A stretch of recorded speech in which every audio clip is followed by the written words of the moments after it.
ایک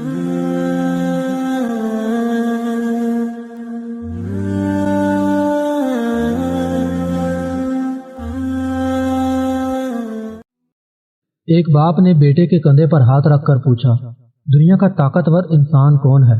بیٹے نے جواب دیا کہ وہ میں ہوں۔ پھر باپ نے کندھوں سے ہاتھ اٹھا کر پوچھا کہ دنیا کا کمزور انسان کون ہے؟ تو بیٹے نے جواب دیا کہ میں ہی ہوں۔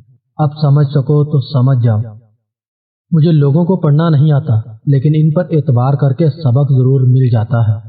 کچھ دکھ امر بیل جیسے ہوتے ہیں جو آپس میں یوں گڑمڑ ہو جاتے ہیں کہ سمجھ ہی نہیں آتی کہ دل کس بات پر تڑپا ہے اور آنکھ کس بات پر بر آئی ہے۔ بیٹیوں کو اگر پاؤں پھسلے تو پورا گھرانہ منہ کے بل گرتا ہے۔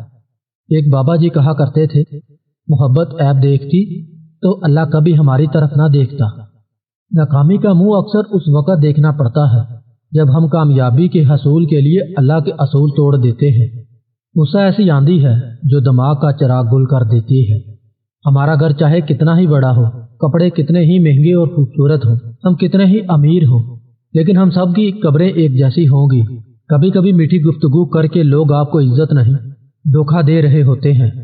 انسان آج تک ایسا کچرا دان نہیں بنا سکا جس میں اپنی نفرتیں، عداوتیں، تعصب اور جہالت پھینک سکے۔ چیزوں کی قیمت ملنے سے پہلے ہوتی ہے اور انسانوں کی قیمت کھونے کے بعد۔